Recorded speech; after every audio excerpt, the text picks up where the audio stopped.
Bonjour et bienvenue à un nouveau Zoom sur Contalia. Nous allons évoquer aujourd'hui les nouvelles dispositions entrées en vigueur depuis le 1er janvier 2019 relatives à l'égalité salariale entre les femmes et les hommes. Des dispositions dans le Code du travail sur l'égalité salariale entre femmes et hommes existent depuis longtemps dans notre Code du travail. En effet, nous avons des articles et on peut citer l'article L 3221-2 du Code du travail qui dispose déjà que tout employeur assure pour un même travail ou pour un travail de valeur égale l'égalité de rémunération entre les femmes et les hommes. Malgré ces dispositions existantes, malgré un cadre légal existant, nous constatons encore des écarts pouvant aller jusqu'à près de 30% de rémunération en faveur des hommes par rapport aux femmes. La loi numéro 2018-771 du 5 septembre 2018 veut donc tenter de remédier à ces écarts de rémunération. Un certain nombre de décrets doivent encore être pris pour l'application de ce texte. Ces décrets ne sont pas encore parus et feront probablement l'objet d'un nouveau Zoom à un autre moment. Plusieurs dispositions existent dans le cadre de cette loi du 5 septembre 2018. Tout d'abord, l'objectif qui doit être poursuivi dans les entreprises, celui de la suppression des écarts de rémunération et la mise en place d'indicateurs d'écart de rémunération entre les femmes et les hommes. L'employeur devra donc aujourd'hui prendre en compte un objectif de suppression des écarts de rémunération entre femmes et hommes, tel que prévu par l'article L 1142-7 du Code du travail. Ces dispositions seront applicables, ou plutôt sont applicables, depuis le 1er janvier 2019 pour les entreprises de plus de 250 salariés et à compter du 1er janvier 2020 pour les entreprises de 50 à 250 salariés. Dans les entreprises d'au moins 50 salariés, l'employeur devra publier chaque année des indicateurs relatifs aux écarts de rémunération entre les femmes et les hommes et aux actions qui ont été mises en œuvre pour les supprimer selon des modalités et une méthodologie qui seront encore définies par décret.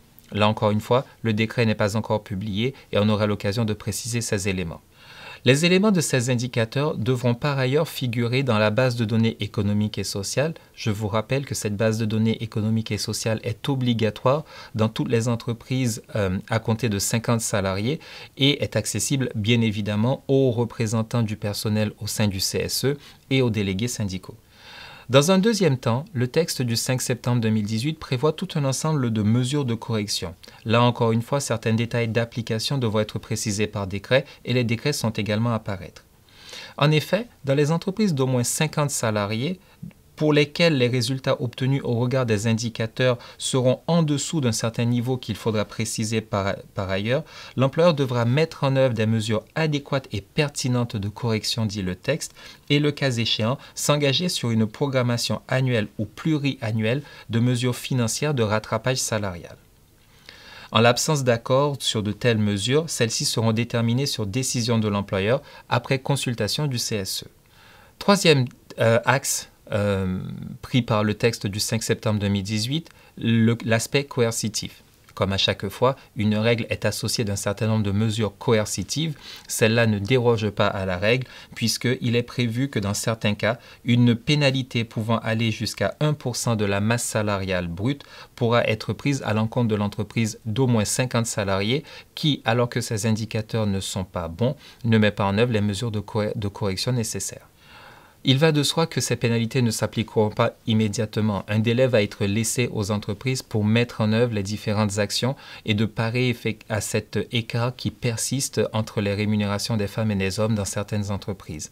Les mesures de rattrapage devront produire leurs effets et une réalité de ces effets devront être présentées pour éviter d'être pénalisés et de risquer une sanction qui, comme je vous l'indiquais il y a quelques instants, est relativement importante, pouvant aller jusqu'à 1% de la masse salariale.